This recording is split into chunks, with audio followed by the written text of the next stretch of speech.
Hi everyone, welcome back to my channel. সবাইকে জানাই স্বাধীনতা দিবসের অনেক অনেক শুভেচ্ছা। আজ আমি তোমাদেরকে বানিয়ে দেখাবো 3 রকমের স্বাদযুক্ত কালারফুল মোমো। তার জন্য এখানে আমি দুটো বাটিতে মাংসের কিমা নিয়ে নিয়েছি। একটা বাটিতে একটু মাংসের পরিমাণটা কম আছে আর একটা বাটিতে বেশি আছে।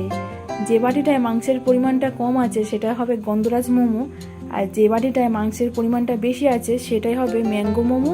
আর নর্মাল যেমন মোমো আমরা বানাই সেই মোমোর পুরটা। এবার এর মধ্যে দিয়ে দিলাম 1 চামচের একটু বেশি রসুন, আর দিয়ে দিয়েছি স্বাদ মতো নুন। এবার এর মধ্যে দিয়ে দিলাম 1 চামচ কুচনো আদা, আর দিয়ে দিলাম 1 চামচ কুচনো কাঁচা লঙ্কা। এবার এর মধ্যে দিয়ে দিলাম 3টে মিডিয়াম সাইজের পেঁয়াজ কুচনো। এখানে তোমরা যতটা পরিমাণে মাংস নেবে সেই অনুযায়ী পেঁয়াজটা ব্যবহার করবে। যেটা আমি গন্ধরাজ মোমোর জন্য রেডি করছি তার মধ্যে আমি পেঁয়াজ নিয়ে নিয়েছি, আর 1 চামচ লঙ্কা কুচি, 1 চামচ আদা কুচি আর 1 চামচ রসুন কুচি দিয়ে দিয়েছি। এবারে দিয়ে দিচ্ছি 2 চামচ গন্ধরাজ লেবুর রস, আর দিয়ে দিচ্ছি গন্ধরাজ লেবুর সবুজ অংশটা। এই বড় বাটিটায় আমি মাংসের পরিমাণটা বেশি নিয়েছি, আর এর মধ্যে আমি দিয়ে দিচ্ছি নর্মাল একটা লেবুর রস, আর দিয়ে দিলাম 1 চামচের একটু বেশি সয়া সস। আর গন্ধরাজ লেবুর মোমোর জন্য যেটা রেডি করছি তার মধ্যে দিয়ে দিলাম 1 চামচের একটু কম সয়া সস। এবারে এর মধ্যে দিয়ে দিলাম 1/2 চামচ চিনি। তোমরা চাইলে এখানে চিনিটা নাও ব্যবহার করতে পারো। এবারে এর মধ্যে দিয়ে দিলাম 2 চামচ সরষের তেল, আর গন্ধরাজ লেবুর জন্য যেটা রেডি করছি তার মধ্যে দিয়ে দিলাম 1 চামচ সরষের তেল। এবারে সব উপকরণগুলো ভালো করে আমি মিশিয়ে নেব। আর গন্ধরাজ লেবুর মোমো আমার চ্যানেলে আগেই একটা ভিডিও বানানো আছে, সেটা আমি তোমাদের ডেসক্রিপশন বক্সে দিয়ে দেবো, তোমরা ওখান থেকেও দেখে নিতে পারো।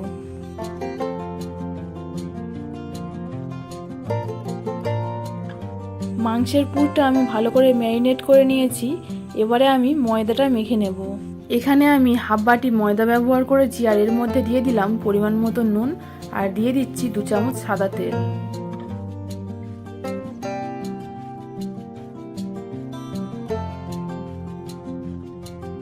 এবারে আমি এর মধ্যে অল্প অল্প জল দিয়ে ময়দাটা মেখে নেব। ময়দাটা আমি মেখে নিয়েছি। এবারে একটা পাত্রের মধ্যে এটা আমি তুলে রাখছি। এখানে আমি আগের পরিমাণে ময়দা, নুন আর তেল নিয়ে নিয়েছি। এটা যেহেতু আমের মোমো হবে তাই এখানে আমি ম্যাঙ্গো পিউরি নিয়েছি, আর এখন এর মধ্যে দিয়ে দিলাম হলুদ ফুড কালার। তোমাদের কাছে যদি কমলা ফুড কালার থাকে তোমরা সেটাই ব্যবহার করবে। এবারে এই আমের পিউরিটা ময়দার মধ্যে অল্প অল্প দিয়ে আমি ময়দাটা মেখে নেব।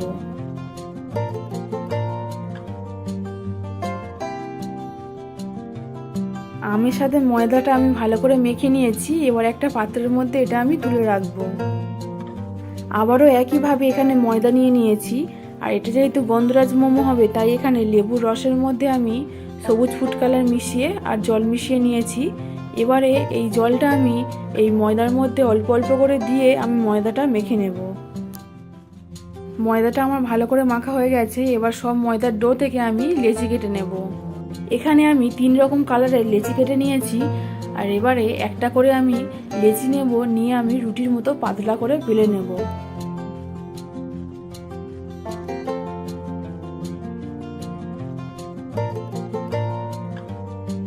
রুটির মতো পাতলা করে আমি বেলে নিয়েছি। এবার এর মধ্যে আমি মাংসের পুরটা দিয়ে দিচ্ছি। যেটা আমি নর্মাল মোমো বানাবো সেটাই আমি প্রথমে বানাচ্ছি।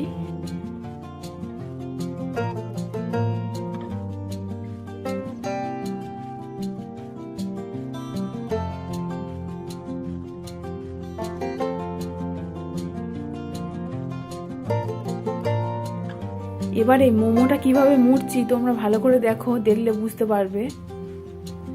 যেইভাবে আমি এখানে মুড়া দেখাচ্ছি তোমরাও এইভাবে মোমোগুলো মুড়ে নেবে।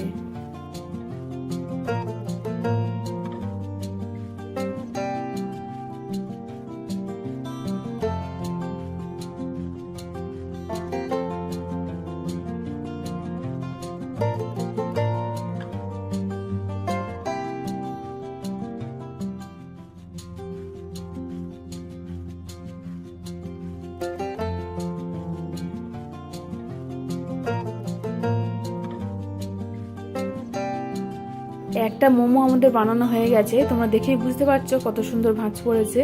এবারে আমি ম্যাঙ্গো মোমোটা বানিয়ে নেব। আর ম্যাঙ্গো মোমো বানাবার জন্য আমি একই মাংসের পুর ব্যবহার করছি, আর একইভাবে এখানে আমি ভাঁজটা দিয়ে নেব।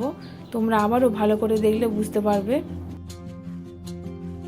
এবারে আমি গন্ধরাজ মোমোটা বানিয়ে নেব। গন্ধরাজ মোমোর জন্য যে পুরটা রেডি করেছিলাম সেখান থেকেই আমি এখানে মাংসটা ব্যবহার করলাম। এইভাবেই আমি সবগুলো মোমো বানিয়ে নেব। সবগুলো মোমো আমি বানিয়ে নিয়েছি। এবারে এই মোমোগুলো আমি ইডলি মেকারে স্টিম করব। আগে থেকেই আমি ইডলি মেকারে জল গরম করতে দিয়ে রেখেছিলাম। এবারে এর মধ্যে স্ট্যান্ডটা বসিয়ে অল্প একটু তেল ব্রাশ করে দেব। তেলটা ব্রাশ করার ফলে পরে যখন মোমোগুলো হয়ে যাবে, আমি যখন এই মোমোগুলো তুলবো তখন সহজেই মোমোগুলো উঠে আসবে। এবারে এর মধ্যে আমি মোমোগুলো এক এক করে দিয়ে দিলাম। আবারও এর মধ্যে আমি আরেকটা স্ট্যান্ড বসিয়ে দিলাম, আর এর মধ্যে আমি আগে থেকেই তেল ব্রাশ করে রেখেছিলাম। এবারে আমি মোমোগুলো দিয়ে দেবো আস্তে আস্তে।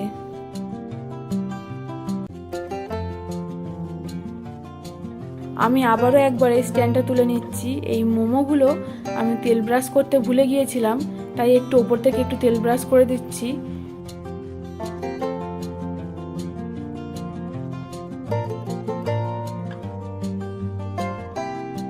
এবারে এই গন্ধরাজ মোমোগুলোর গায়ে একইভাবে আমি তেল ব্রাশ করে দেব।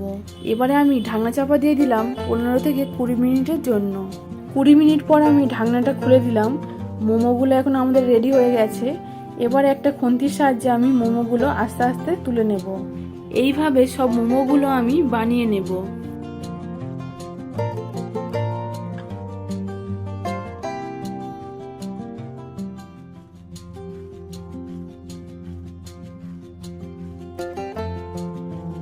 তিন রকমের ফ্লেভারযুক্ত কালারফুল মোমো আমার তৈরি হয়ে গেছে। দেখেই যেন একটা লোভনীয় লোভনীয় ভাব চলে আসছে।